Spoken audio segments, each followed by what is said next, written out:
Family and fellow soldiers, I'm the Professor, and this is the Moment of Truth. Today's briefing will be an uncomfortable one, because it deals with a problem that we've allowed to fester for generations now, a bad habit that a lot of black people have picked up and refuse to let go. Many of you listening to me have been part of the problem in this regard. You know who you are. Well, you can't fix a problem unless you're willing to face it. And today, we're going to face it. We often throw around the term generational wealth. The most common way of passing wealth from one generation to another, however, is land ownership, especially if there's a house on top of it.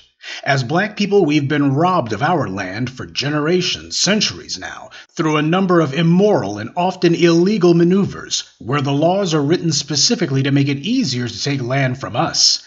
County tax assessors make it a point to target black areas, so that the moment a white developer or business puts anything up near us, they raise county taxes through the roof, far in excess of what they would in a white area. It establishes the practice that if a black person moves into a predominantly white area, well, the county suddenly decides that the surrounding property is all worth zero now. But on the other hand, if a white person moves into a predominantly black area, suddenly the county decides that all of that surrounding land is now worth a fortune.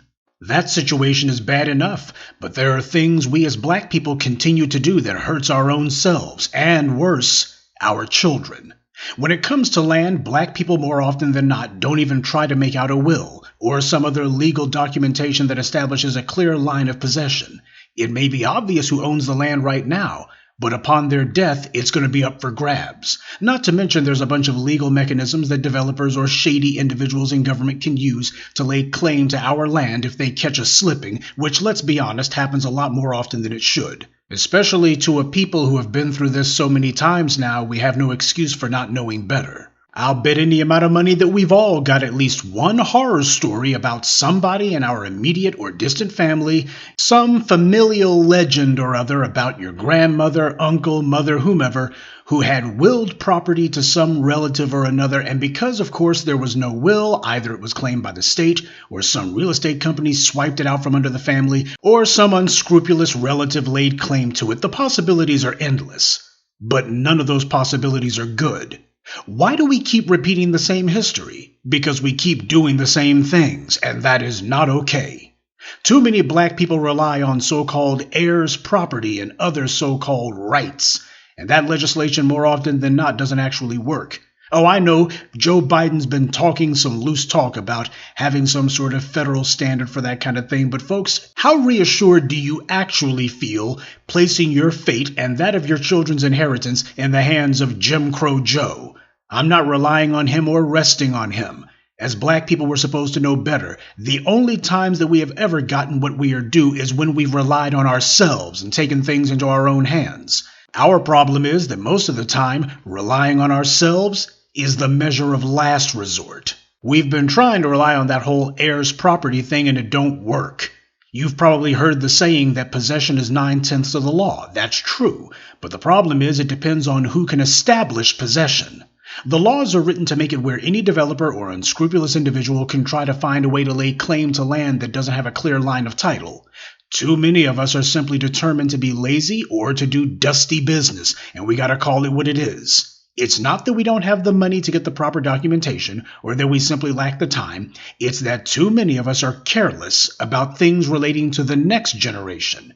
If you own property, either you're doing business or you're not. And too many black people aren't. Now, this next example is probably going to be a little bit touchy for some folks, but again, this is a tough subject. I don't want to seem like I'm speaking ill of the dead because I'm not, but I'm trying to let you know how out of hand this determination to not handle business for each generation to the next has become. Chadwick Boseman died without a will. He had been fighting a years-long battle with cancer. He knew that he had cancer. And in the last 6 months of his life, he knew his health was going downhill.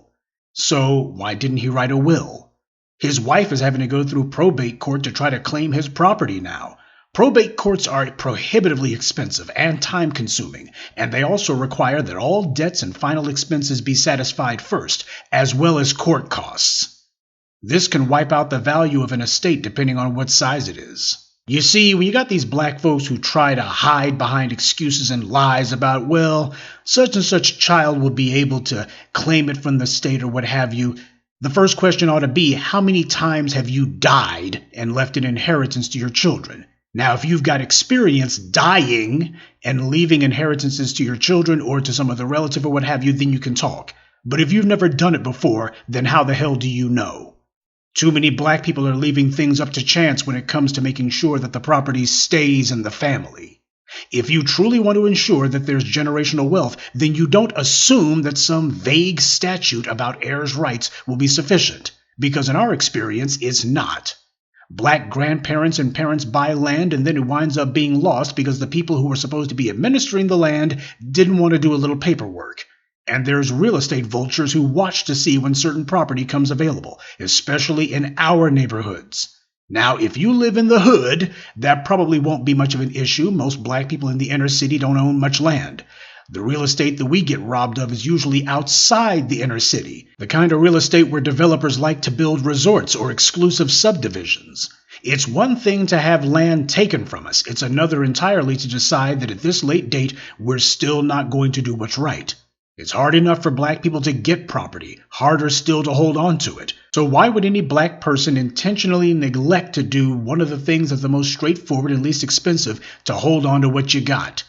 Get a will. Make sure that there's some sort of documentation that makes it crystal clear who the property is supposed to go to.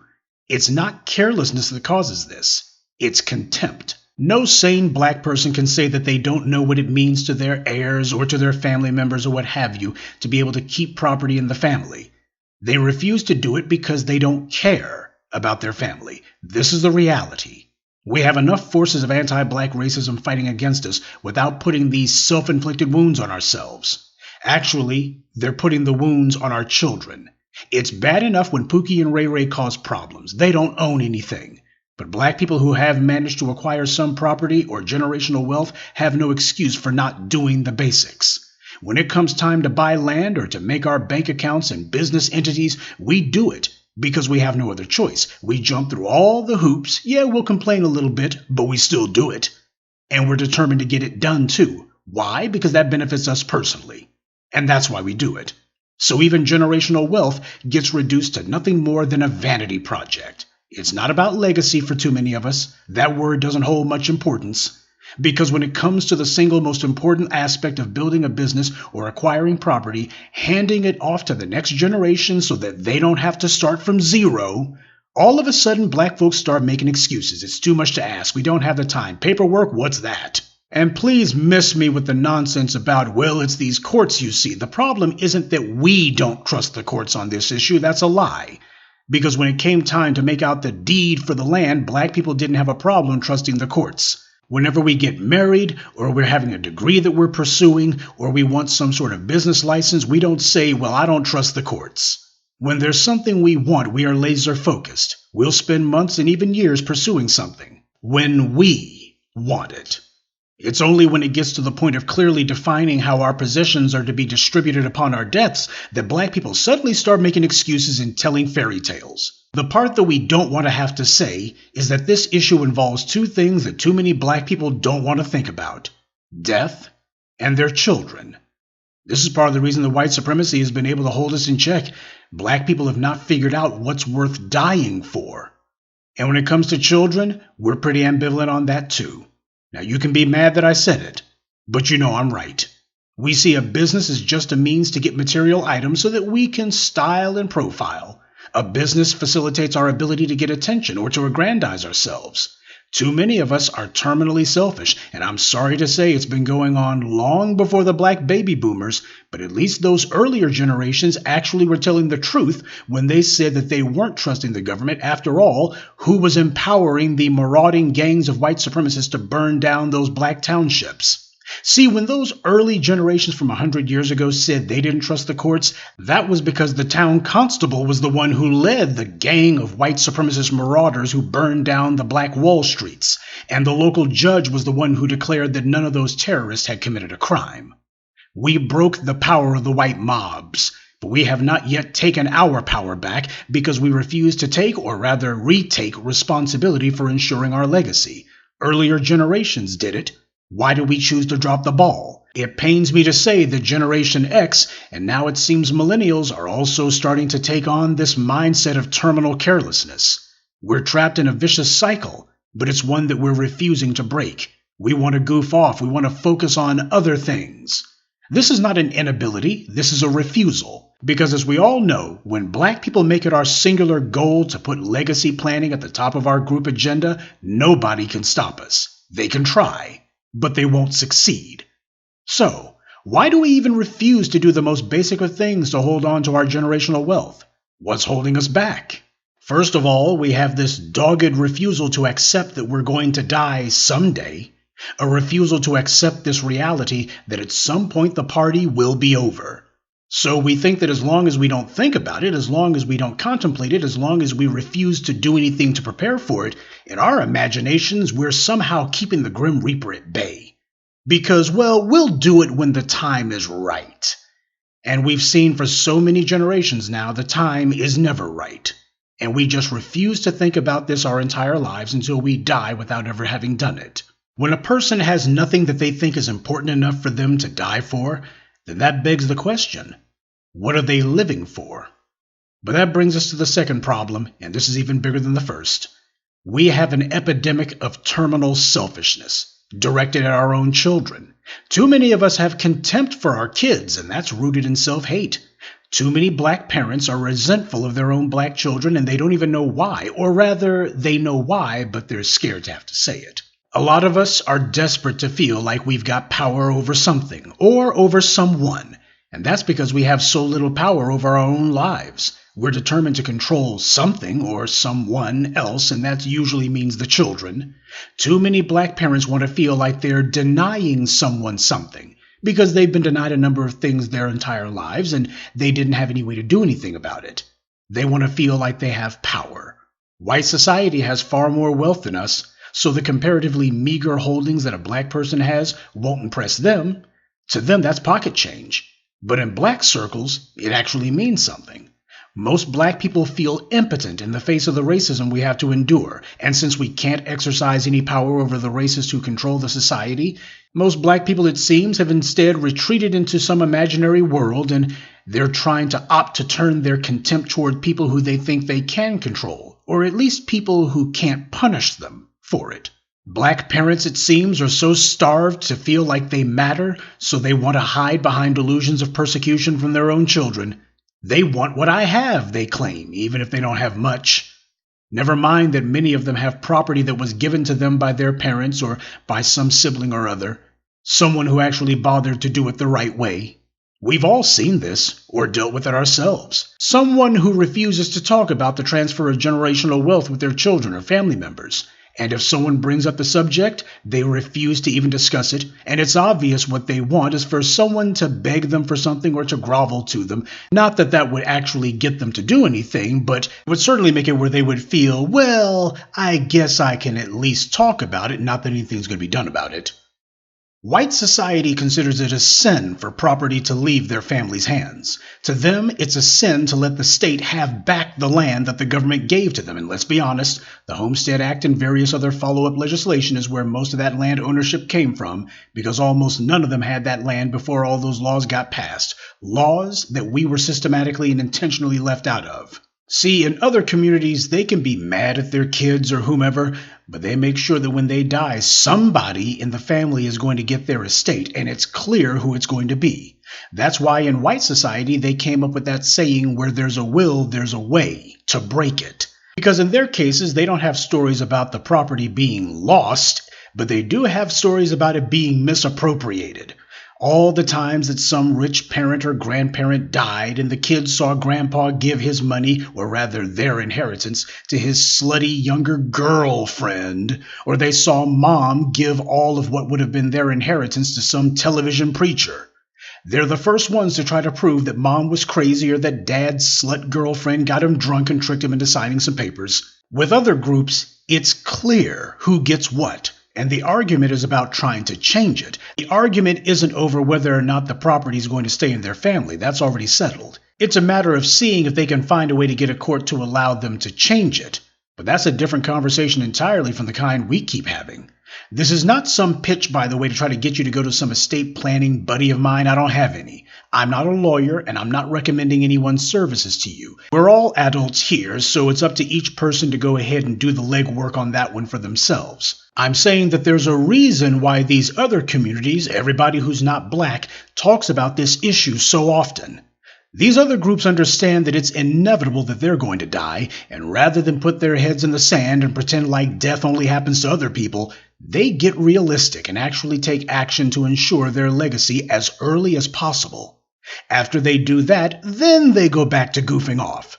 But they believe in taking care of business first, and they believe in handling business like business. When I was in school, I remember a white classmate whose father died unexpectedly and at an early age. I think he was in his early 40s. And this classmate, he was in his late teens. His father left him an insurance policy in the six figures. And as a result, this guy was able to buy himself a used SUV, and he put a down payment on a house with it. How many black children can say the same thing? If their parent were to suddenly die on them, how many of them would get anything? Again, it's not that black people can't, it's that we've decided we don't want to, and we're desperately looking for moral-sounding excuses that we can hide behind. I know this is not the kind of message that you're used to hearing from me, but when it comes to getting this generational wealth problem solved, our first priority must be controlling the controllables. The cash you accumulate in your bank account is not just your mad money, it's also your children's inheritance. If you own land or the house that you bought, that is your child's piece of the world, and one day it will become your grandchildren's piece of the world. That's why I got so disgusted with Ja Morant when he spent the better part of 2 days in a strip joint literally covering the place in money. A sea of dollar bills. He thought that stuff was fly, but it was stupid. His insecurity and foolishness is what caused that to happen. When I saw that money strewn all over the place, all I could think about was how he's a very young man with a lot of money, and he frequently takes his infant daughter to his basketball games.